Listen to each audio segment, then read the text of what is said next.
চলো বাড়ি ফিরে যাই, চলো। বাড়ি হচ্ছে আমাদের কত হচ্ছে 60 কিলোমিটার দেখাচ্ছে, ঠিক আছে, 1 ঘন্টা 33 মিনিট লাগবে।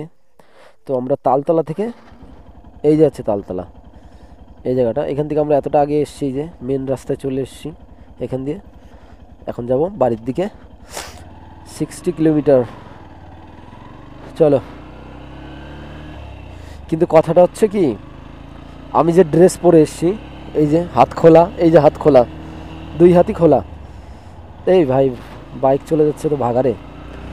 তো এবারে ব্যাপারটা, কথাটা হচ্ছে সেটা ভাঙা, ঠান্ডা লাগছে আমার, ঝুনঝুনি মাথায় উঠে যাবে ঠান্ডায়, এত ঠান্ডা লাগছে। তাই নাকি? ওরে ভাই কি ঠান্ডা লাগছে রে, ওরে সেই লাগছে ঠান্ডা রে। আমি যদি সোয়েটারটাও নিয়ে আসতাম, ও মাথা ফাথা পুরো ঠান্ডা হয়ে যাচ্ছে। সামনে হচ্ছে গাগনাপুর বাজার। এ ভাই আমার একটা গেঞ্জি কিনতে হবে এখন, ঠান্ডায় এত পরিমাণে ঠান্ডা লাগছে ভাই আমার। অনেকবার বলেছি, এখন এই কাপড়ের দোকানে এসেছি, দেখি যদি কোনো হাতের কোনো কিছু পাওয়া যায়, কাবার টাবার। এ দেখো এত ঠান্ডা লাগছে কি বলবো। হাতের পরার মতো কিছু একটা আছে, ফুলাতা গেঞ্জি ভাই এখন খুঁজে বেড়াচ্ছি, এত ঠান্ডা লাগছে। দেখো আমার অবস্থাটা আমি একটু দেখাচ্ছি। বাড়ি হাবড়া।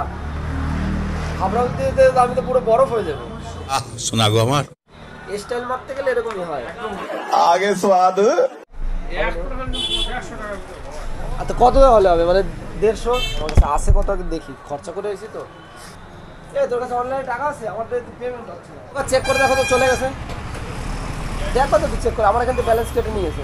ভাই কি বলবো দুঃখের কথা, এই দোকান থেকে একটা টি শার্ট পেয়েছিলাম, কারণ আমার তো অবস্থা দেখেছে যে কি অবস্থা ভাই, এই যে অবস্থা, নাঙ্গা পুঙ্গা হয়ে রয়েছি। তো ভাবলাম একটা টি শার্ট যদি পাই তাহলে ঠান্ডার ভিতরে যেতে হবে না। তো ভাই টাকা মোটামুটি হয়ে গেছিলো, কিন্তু ইউপিআইতে ভাই টাকাটা আটকে গেছে। এখন কার কাছে যাবে জানি না, হয়তো ওই কাকার কাছেও যেতে পারে বা আমার কাছেও আসতে পারবে, আমি জানি না। টাকাটা আটকে গেছে, সেই আনন্দে এখন খাচ্ছি, কী বলে রে, ফ্যান্টাস্টিং লেখা রয়েছে, ঠিক আছে। যাই হোক, সেই ফ্যান্টাস্টিং খাচ্ছি এখন। আর এই শীতের ভিতরে এখন আমার ঝুনঝুনি মাথার উপরে উঠবে। সরি ভাই প্রচুর ঠান্ডা লাগছে। আগে জানলে পরে একটা সোয়েটার নিয়ে আসতাম। যাই হোক, তো টি শার্ট কেনা হলো না, ঠান্ডার ভিতরে বাড়ি যাই। আর এই যে দেখি আর যেতে যেতে কতটা ফাটে সব কিছু দেখাবো তোমাকে। ভাই আমরা এখন চাকদা মোড়ের সামনে দাঁড়িয়ে আছি, মানে আমরা বিষ্ণুপুর থেকে সোজা চাকদার দিকে চলে এসেছি। আর ভাই আমার অবস্থা খুবই করুণ, ঠান্ডায় আমার পুরো মানে ঝুনঝুনি মাথায় উঠে গেছে। এখন একটু দাঁড়িয়ে গাটা একটু গরম করার চেষ্টা হচ্ছে। মানে হাইওয়ে তো দেখে এখন আরো ভয় লাগছে, কারণ হচ্ছে এখানে গাড়ি তো ফুল স্পিডে চলবে, এতক্ষণ তো তাও আস্তে আস্তে এসছি। তুমি কিছু বলবা? এই মালটা তো পুরো ফুল প্যাক, হেলমেট পরেছে, ফুল হাতার শার্ট পরেছে, ফুল হাতার শার্ট পরেছে, আর আমার স্টাইল এখন পোঙার ভিতরে যাচ্ছে সব। বলছিলাম যে একটু টাকা নাকা ড্রেস কম করো, কিন্তু আমার করুণ অবস্থা এখন ঠান্ডায়, দেখি আগে গিয়ে আর কি হয়। ভাই অনেকদিন পরে হাইওয়েতে উঠলাম, জয় বাবা বিশ্বকর্মা বলে, চলো। আর আমার সাথে একটা ধোঁকা হয়ে গেছে, আমার অ্যাকাউন্টের থেকে টাকাও কেটে নিয়েছে, আবার মানে টি শার্টটাও আমি পাইনি। মানে শীতে আমার প্রচুর কষ্ট পেতে হচ্ছে, এত ঠান্ডা লাগছে ভাই। গাড়ি তো পুরো 70, 80, এমনিতেই গরমের সময় এই হাওয়া লাগলে তাই ঠান্ডা লেগে যায়, আর এখন ঠান্ডার সময় কতটা ঠান্ডা লাগছে আমার।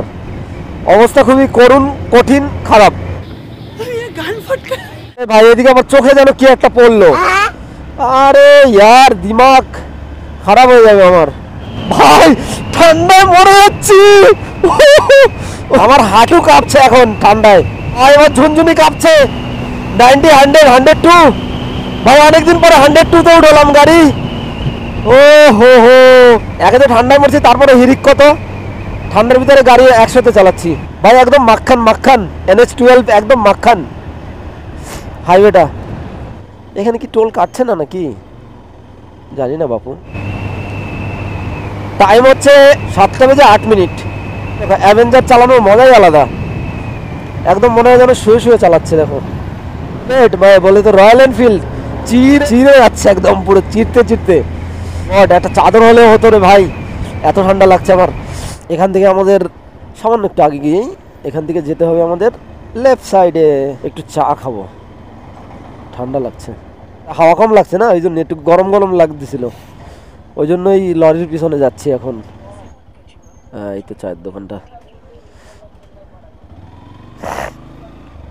ভাই চা খাবো, ঠান্ডা লেগে গেছে আমার, খতরনাক বলে ঠান্ডা।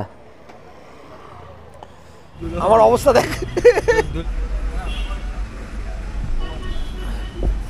বাইকটা চালাবো আমি এরকম টুপি পরে আর হেলমেটটা লাগাই নেবো। কেমন হয় অন্তত কানটা তো এটা কি হলো, পুরো ঢাকে গেছে। কেমন লাগছে আমারে? ভাই ঠান্ডায় বিশাল কষ্ট পাচ্ছি। চলো, ঠান্ডায় বিশাল কষ্ট পাচ্ছি, কোনো ব্যাপার নেই। এখন চলে এসেছি রাজবেরিয়া মোড়ে। তো এখন টুপিটা পরেছি, কানে তো ঠান্ডা লাগছে না এখন, আর গলাটাও অনেকটা কম লাগছে, আর হাতে তো লাগছে ভাই। এখানে একটু বেশি ঠান্ডা লাগছে। হাইওয়েতে একটু গাড়ি টাড়ি চলছিল, একটু গরম গরম হাওয়া লাগছিল। লরির কিছুক্ষণ আমি লরির পিছনেও এসেছি, আর এখানে তো পুরো খুল্লা। ও রে রে রে রে রে এক রাজার ঘরে ঘর মেরেছে ঠান্ডায় আমারে। হ্যাঁ, এটা খুব সুন্দর একটা গান হয়ে গেল। লা লা লা, আমি একটু বাঁচলাম রে বাবা ঠান্ডার হাত থেকে। এখন আনন্দ ভাইকে বাইক চালাতে দিয়েছে, আমি ঠান্ডায় চালাতে পারছি না, গ্রামের ভিতর দিয়ে এত ঠান্ডা। এখন পৌঁছে গেছি হচ্ছে কচুয়া মোড়ে, আর ভাই এখন চালাচ্ছে বাইক। তো চলো, আজকের মতো ভিডিওটা এখানে আমি শেষ করে দিচ্ছি। বাড়িতে প্রায় পৌঁছে গেছি, 2 নম্বর গেট যেহেতু, আর এখান থেকে বাড়ি যেতে আমাদের আর কোনো সমস্যা হবে না। মোটামুটি ঠান্ডা রাত থেকে আমি মোটামুটি এসেছি এখন। আর দেখা হচ্ছে অন্য কোনো ভিডিওতে। তো ভালো থাকবেন।